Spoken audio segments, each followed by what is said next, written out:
Nathan Cole had seen war. He had seen cities fall and friends die. He had walked through fire, through ash, through silence, where there should have been laughter.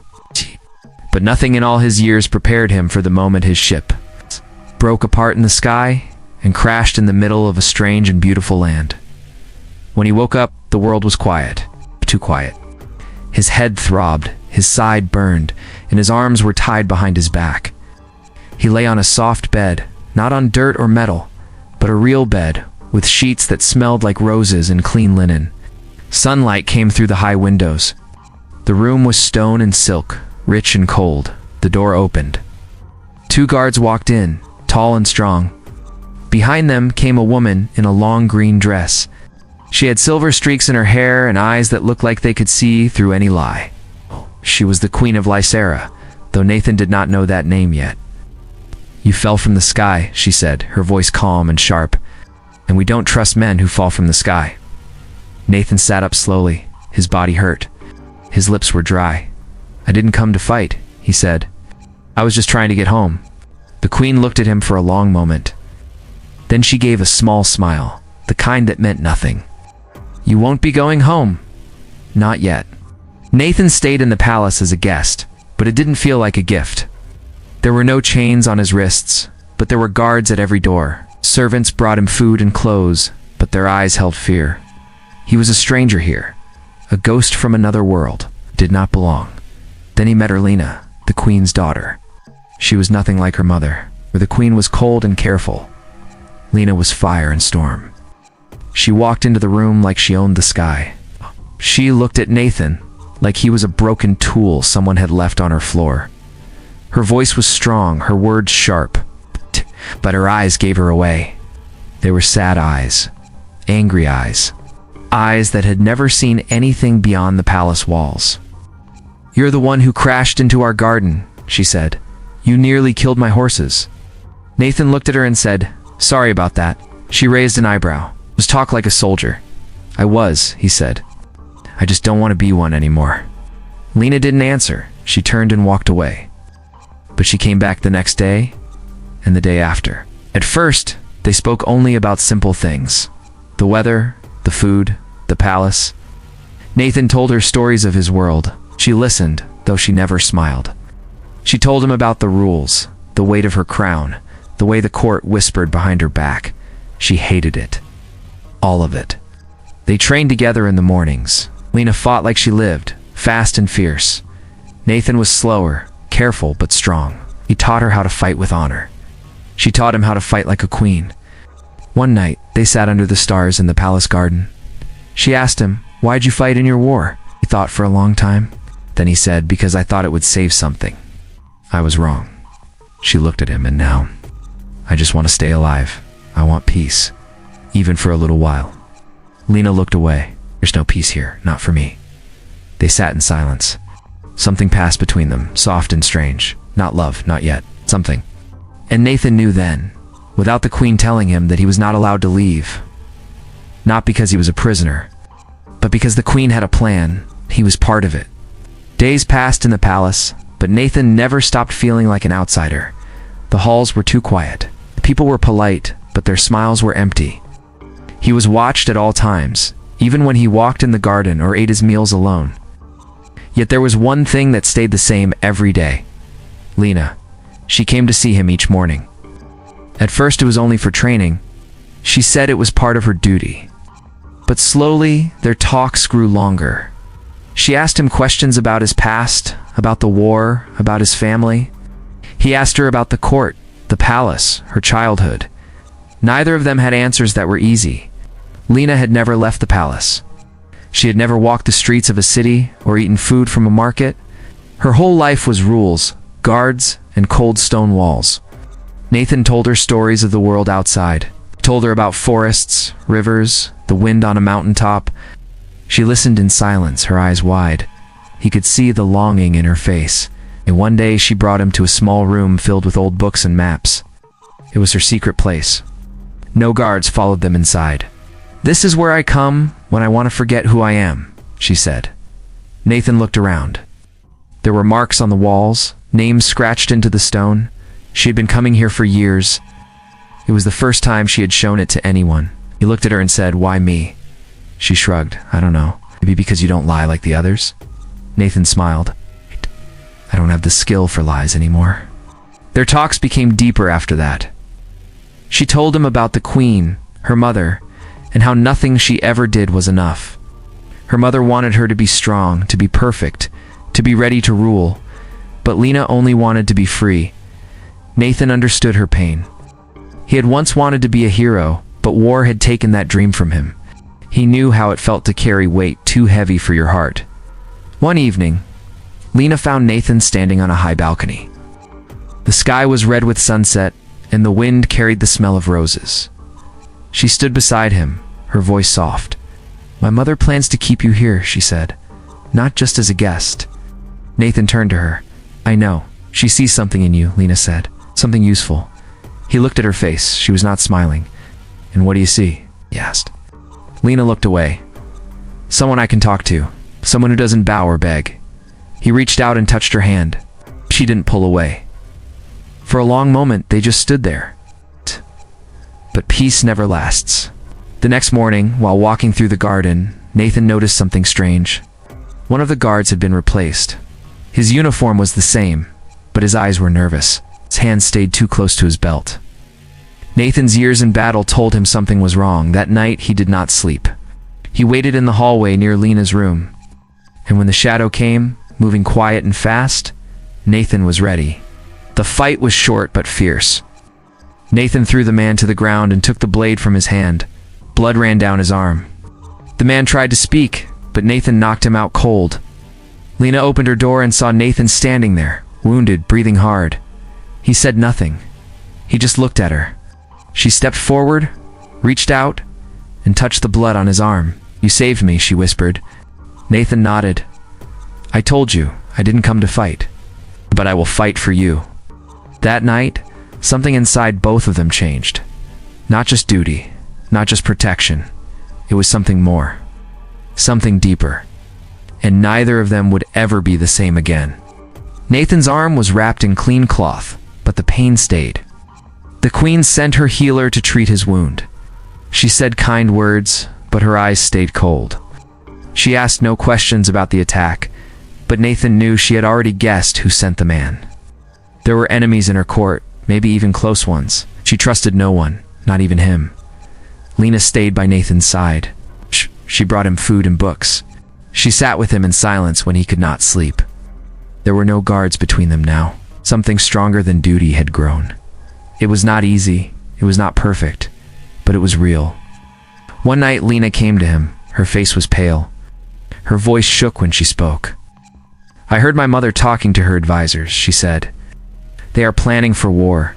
A nearby kingdom is getting ready to attack. They want our land, they want the palace." "She has known for weeks." Nathan sat up. "She didn't tell you?"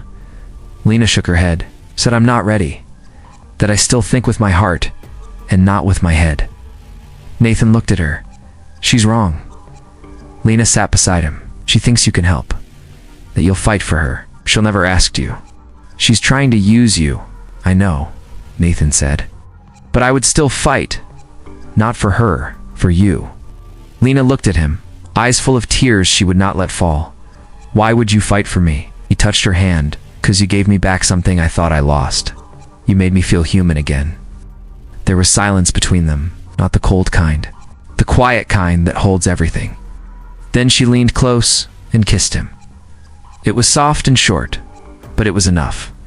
The next morning, the Queen called for Nathan. He walked into the hall where nobles stood in rows. The Queen sat on her high seat, her face still and proud. "You saved my daughter's life," she said. "You have earned your place here. But now I ask you for more. I ask you to fight for this kingdom. A storm is coming." Nathan did not bow. He looked her in the eyes. "If I fight my way. I choose the men. I plan the walls. I lead with truth, not fear." The Queen nodded. "So be it." And so the days of training began. Nathan stood in the yard from morning till night. He trained guards, farmers, and workers. He taught them how to stand, how to move, how to fight together. He did not shout like a king, spoke like a man who had lost too much and wanted to stop others from losing the same. Lena joined him in the field. She wore armor now. She trained with the others. She stood beside him when the people gathered. The kingdom began to change. They no longer saw her as just the daughter of a queen. They saw her as someone who would bleed with them. One evening after the sun had gone down, Nathan sat alone. Lena came to him and placed her hand on his shoulder. "You don't have to stay," she said. "You've done enough." Nathan looked at her quiet and sure. "I stayed once because I had no choice. Now I stay because of you." Lena sat beside him. The wind was soft. The night was calm. But deep in the hills, enemy fires were burning. The war was coming. The sky was dark when the first warning came. A scout ran through the gates, covered in dust and sweat, shouted that the enemy army had crossed the valley and would reach the city by sunrise. The guards rang the bells. The sound echoed across the palace walls. People woke from their sleep with fear in their hearts. Nathan stood on the outer wall with Lena beside him. Below them, soldiers rushed into place. Torches lit the roads. Women carried water and food to the fighters. Children were led into safe rooms deep inside the palace. There was no panic, but the fear was strong in every face. Nathan turned to Lena. "Are you ready for this?" She nodded. "I am not afraid anymore." He took her hand for a moment. "Stay close to me when the fighting starts." The queen stood in the tower, looking over her people. Her face showed no fear, but her hands gripped the stone railing. She had ruled for many years, but she had never faced a war like this. When the first wave of enemy fighters reached the gate, arrows flew from the walls. Flames lit the night. The sound of steel rang loud. Men shouted, cried, and fell. Nathan led the defense with calm and fire. He moved through the chaos like he was born for it. His voice gave strength. His hands saved lives. Lena fought by his side. She wore armor that once belonged to her father. Her blade was quick, her heart full of courage. She saved 2 guards when the wall was breached. She held the line when others ran. Nathan saw her and felt pride deep in his chest. The battle lasted through the night. When the sun rose, the ground was red, and the air was thick with smoke. But the city still stood. People had fought like lions. Inside the palace, the wounded were brought to the Great Hall. Nathan helped carry a boy who had lost his arm. Lena held the hand of a dying guard and whispered soft words to him until his eyes closed. They had survived the first attack, but it was not over. That night, the queen called for Nathan and Lena. She looked tired. Her voice was low. "They will return stronger," she said. "They want the throne. They will not stop." Nathan asked, "What is your plan?" The queen looked at her daughter. "I will not be the reason this kingdom falls. I have made my choice." She handed Lena a gold ring. "Tomorrow, you will rule. I will ride to the river camp and lead the last attack myself. They will follow me. You will have time to rebuild, to live." Lena shook her head. "No, I will ride with you." But the queen placed her hand on her daughter's cheek. "You are the future. You must stay." The next morning, the queen left with the last of her knights. They looked back once at the palace, then rode into the mist. The enemy followed. Hours later, smoke rose in the far hills. Nathan and Lena watched from the tower. They knew she would not return. Lena said nothing. Her eyes were dry, but her hands shook. Nathan placed his arm around her. She leaned into him, silent and strong. That evening, the people gathered in the garden. Lena stepped forward with the gold ring in her hand. She spoke not as a princess, but as a leader. "I will not rule from fear," she said. "I will fight for peace, and I will not do it alone." She looked at Nathan. He stepped beside her. In that moment, the kingdom saw not a soldier and a girl, but 2 hearts that had found each other in fire, 2 souls that refused to break, and they saw hope. The war dragged on for many months. Nathan and Lena stood side by side through every battle. The kingdom changed around them.